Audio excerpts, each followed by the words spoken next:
Chapter 52, Part 2,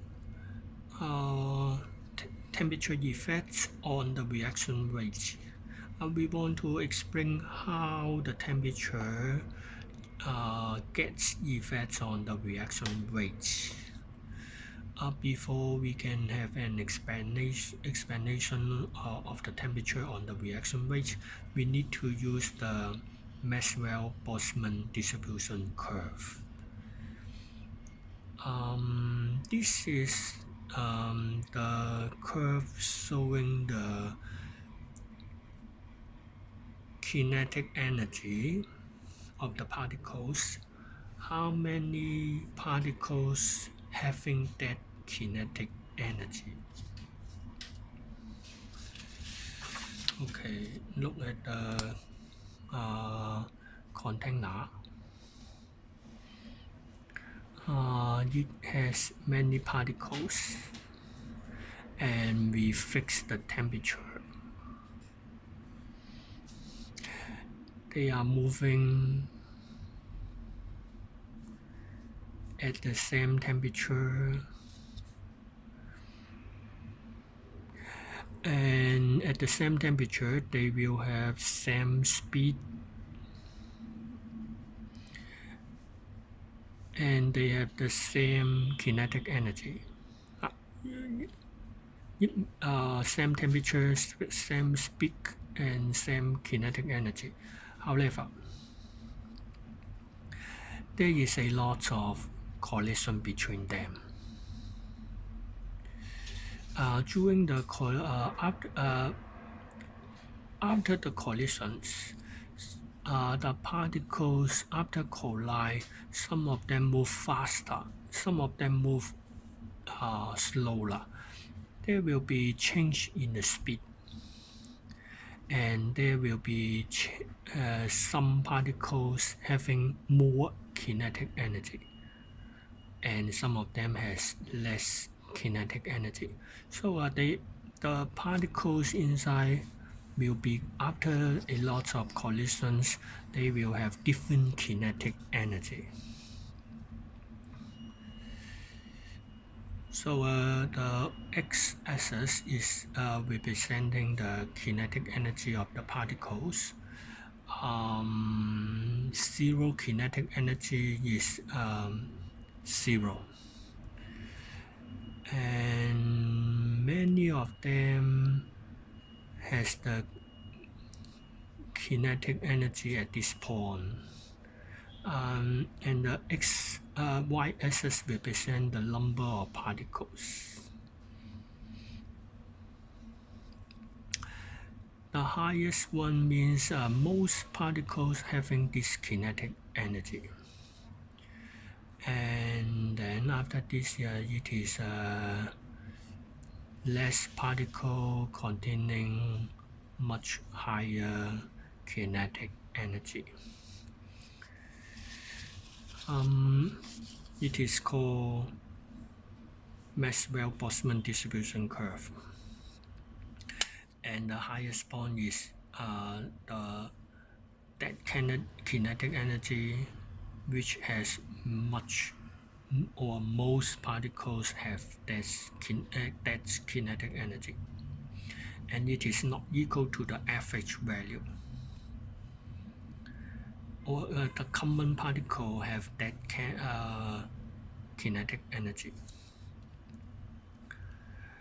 And then the EA, activation energy, you can put on the x-axis showing here, and the yellow color area representing the number of particles having the energy which is greater than or equal to activation energy. That means this region, these particles inside this region can have effective collision. Now the features of this curve.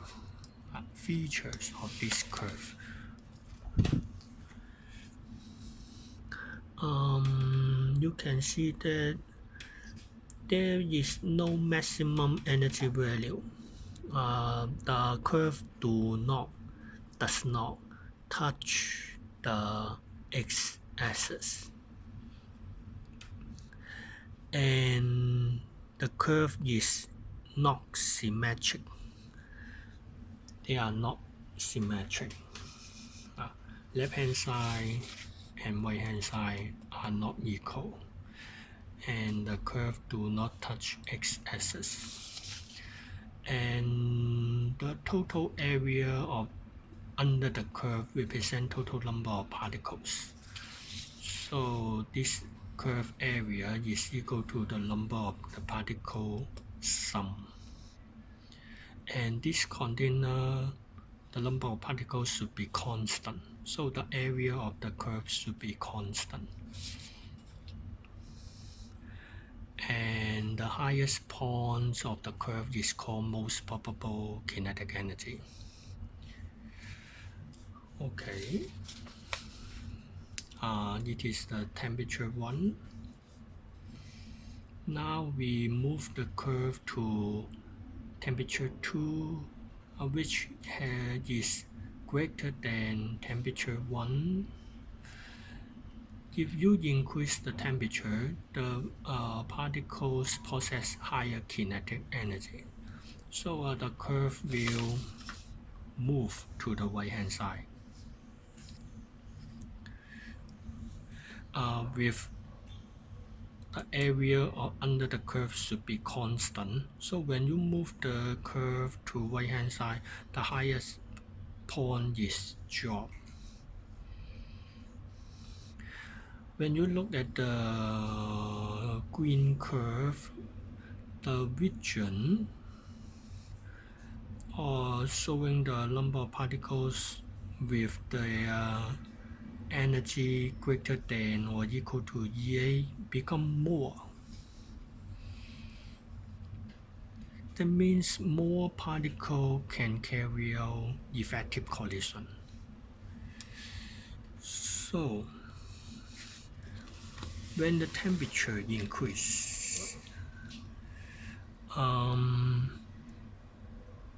there will be increasing kinetic energy of the particles, number 1.